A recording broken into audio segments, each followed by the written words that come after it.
Hello guys! Hello Aquarius! Welcome dito sa aking channel Aquarius. Welcome. Alamin natin kung anong messages, vibration, gabay, energy para sa lahat ng Aquarius. Okay, release.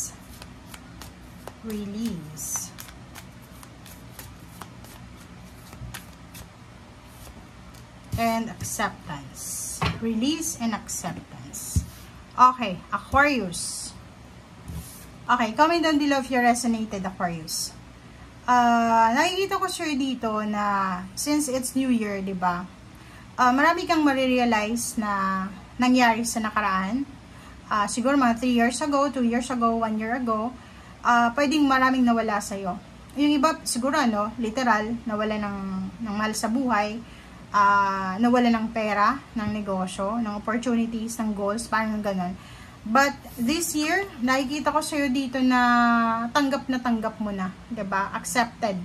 Okay? Lesson learned, accepted. Parang nakikita ko sa'yo dito na, transformation. Magta-transform ka into a new being, parang new Aquarius siya.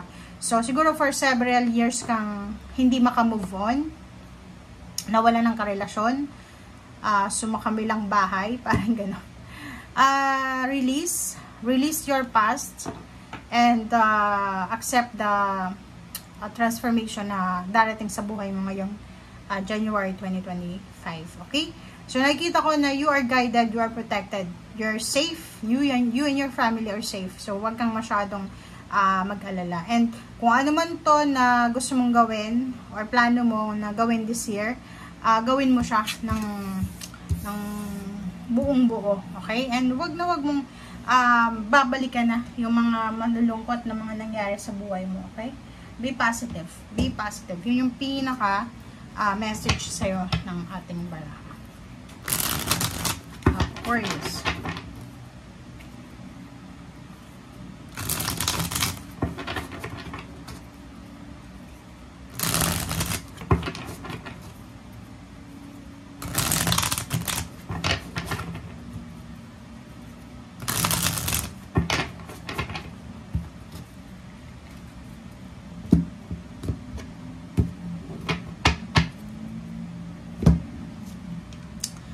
Wow, Aquarius. Okay.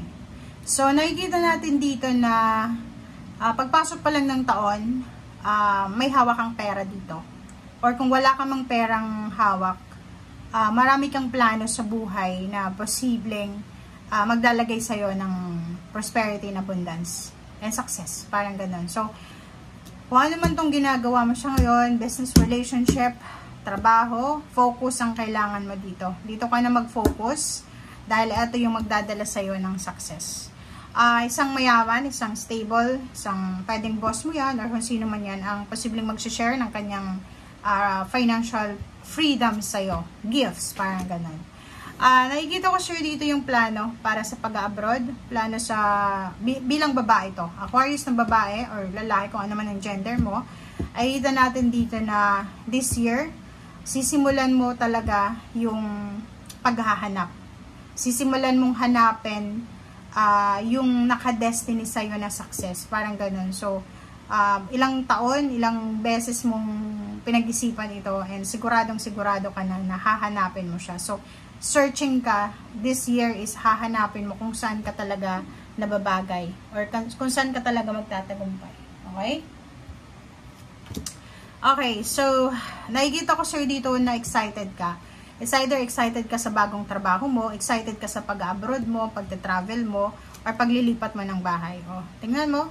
Diba? So, sinasabi sa'yo dito, Aquarius, kung saan ka man papunta sa ngayon, kung ano man itong sisimulan mo, magta-travel ka man, lilipat ka man ng bahay, pupunta ka ng ibang bansa, or mag-stay ka lang sa Philippines, or nasa ibang bansa ka lang, wala kang balak na umalis, ay kita ko sure dito na you will receive the magic or you will receive the miracle ng 2025 sa'yo na isang parang milagro siya, prosperity, abundance, security sa usaping money.